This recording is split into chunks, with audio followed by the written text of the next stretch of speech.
Where do you feel it? What makes your body shake in shame? What causes your stomach to feel the shame? Where does it weigh heavy on your chest, clenching your throat to the point that shame is dominating you? Shame that has been projected upon you, shame that you've bought into, it's understandable, but it doesn't have to be permanent. There is a game plan, just like in sports, for dealing with shame.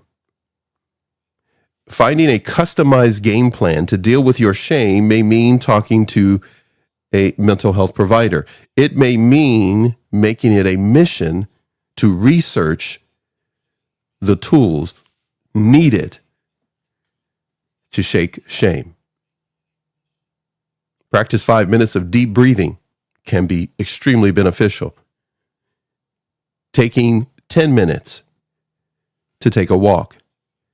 Taking 20, 30, 45, 1 hour in nature can cause you to crush that feeling when shame arises.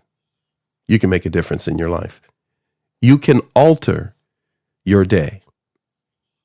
Many of these practices can be very beneficial within the first week because now your attitude shifts to attack the shame and not let it attack you. Even by day 7, you can begin to reflect on where did I learn to feel ashamed? Not just what you're ashamed about, but where did you learn it? Who told you that? Can cause you to recognize you're carrying something that doesn't belong to you. What's weighty and heavy? What is your mindset toward others who disappoint you, others who don't understand you, or whatever the situation and scenario can be? You can begin to find out that, wait a minute, hold on one second. This is not mine, and I'm carrying it. I need to let it go. Where did I learn to feel ashamed for simply being myself? Interrupting the cycle, breaking the automatic loop of shame is vital for your peace of mind and for a good night's sleep. And everybody needs a good night's sleep in order to make life worth living. This shame cycle can interrupt your sleep. It can cause you to constantly attack yourself. Self-attack is common when shame becomes the primary way to control a person. Shame carries many friends: guilt, manipulation. It carries low self-esteem. It carries so many other friends with it once it gets in. Choose your association wisely. If you associate in the circle and the cycle of shame and don't interrupt it, its friends will eat you alive. When shame arises, take a moment to try pausing. The dead silence can seem unbelievable sometimes in life. But once our nervous system, which craves peace and quiet and tranquility and serenity, once we allow moments of quietness, our body knows what to do next. It is amped up and ready to attack shame. This interrupts the shame spiral when we pause. It can sound very awkward even as I speak, since I've been speaking, but the reality of it is our brain gets a chance to process whatever is being said when someone pauses. The rhythm of life begins to take on a different meaning. When you pause, shame loses power. Taking a moment to step aside and have time for oneself disrupts the routine of shame. And it throws those who want to handcuff you in shame, it throws them off when we get quiet and just step aside, move away, so that we have a moment to reflect, regenerate, regroup. Replace your harsh inner critic and the many different things that can be said with something that our nervous system and our body really needs to hear. What does it need to hear? When you wake up in the morning, what do you need to hear? Say it to yourself. What do you need to feel? Give it to yourself. Fortify yourself with things and statements. For example, let's try this one. All right, you guys are stuck with me. I'm going to toss it out to you. I made a mistake and I'm learning. It's a common expression. It's something that can be said. If you've never heard it, try it. If that doesn't work for you, come up with one that works for you.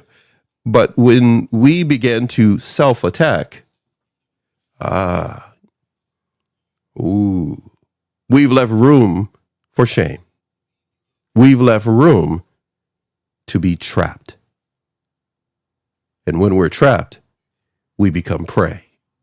We become prey to narcissistic behavior from others, to selfish behavior from others, because that's really what narcissism truly is. Selfish and haughty behavior from others can begin to see us as a victim that can be exploited. But when shame has been kicked to the curb and we attack it, for example, by saying, I feel shame because, I feel this way because, now the nervous system can speak. It can begin to give you the information why it feels off. It doesn't feel complete because it's trying to process something that doesn't belong to it. The narcissistic behavior of someone else who's insecure and has not been able to shake shame. Now you are carrying their shame. You become their guinea pig. Naming shame and why you feel that way reduces the intensity. Eventually, it reduces its power. It reduces its effect. It reduces shame.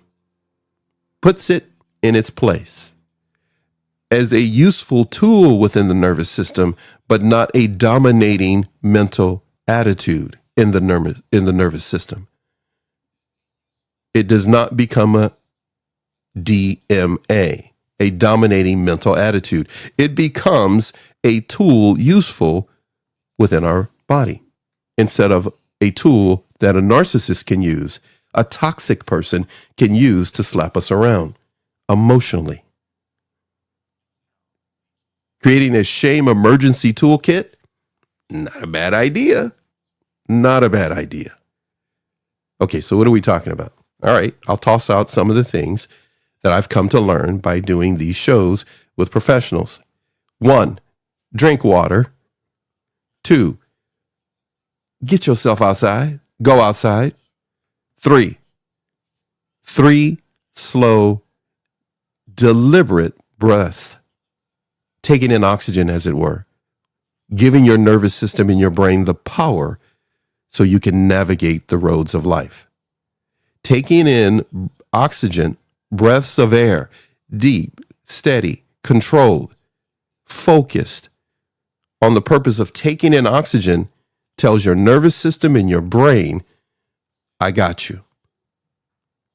Not shallow breaths, slow, steady, and deep. Positive grounding statements, very beneficial. But if you can't come up with any, you don't know any, and you're tired of looking at memes on Instagram and everywhere else, find them in philosophical statements and literature from thousands of years ago. Look for statements that ground you. Because dealing with a narcissist, the objective is to unearth you, to unroot you from your nervous system, from your lifestyle that is good for you. And once that happens, once they can do that, once a toxic boss, a toxic family member can do that, we're in trouble. We're in deep trouble. Drink water, get outside. Enjoy oxygen, taking in the breath of life. And find positive grounding statements, situations, people, and never let it go. Never let them go. because they will always be there to help you stay grounded. There's so much more that I could add to this, but today I wanted to get out and jump ahead of the show that's coming later, similar to what we used to do when we were on Instagram and do 2 or 3 shows in one day. You're not getting that many shows today. But I hear you. I have heard you. And I'm glad I was able to spend a little bit of time right now before I go back and get some things ready. And in about another 30 so minutes or thereabouts or something like that, we're going to be back on here on YouTube, our new home. It has been a pleasure. It's been a lot of fun.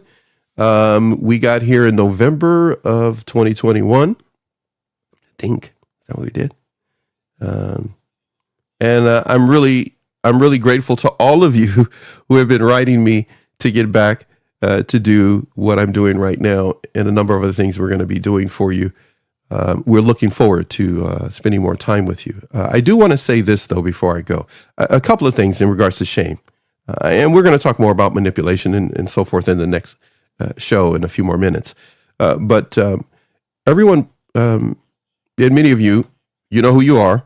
I love you by sending me a message during the private chat here that I have going on while I'm doing the show. But I want to say this to you. Some of you have mentioned what you've been going through, what you have been enduring over the past 6-7 months. Write a compassionate letter to your younger self. You may have heard that before. I'm going to emphasize it to you now before I end this show. Write a compassionate letter to your younger self. Give yourself today what you will read again tomorrow or 2 weeks from now or a month from now. But you're writing it to the person who has already lived many decades ago. Write a letter today that you will review in time. Just when you need to see it, you will remember it. Your nervous system will know where to find it. It's more important to write a letter to your younger self looking for it in the future to read it again than just to write it for your younger self. Because every day is a challenge. Shame can become your belief. It can become the way you live, your lifestyle that someone else gave you. Okay, they could be a horrible person. They could be bad. They could be a number of things, but they don't have to be the person you focus on. Focus on yourself, not the narcissist. Focus on yourself, not the car accident. Get better. Get the treatment. Move on. It can seem challenging, but we're here for you and so many others. When you decide that shame should not be your lifestyle, that the pain of the past doesn't have to be your future. Challenge one shame belief at a time. Is it true? Who gave you that belief? Who told you that? Is it yours or someone else's? Is it yours or someone else's? And if it is someone else's, be quiet. Stay silent around that person as much as possible and just watch them, because that's what's living inside of you. Excavate those emotions that don't belong to you. Evict those emotions that don't belong to you and hop back on the train of life. Chug-a-lug-a-lug down the tracks. Move on.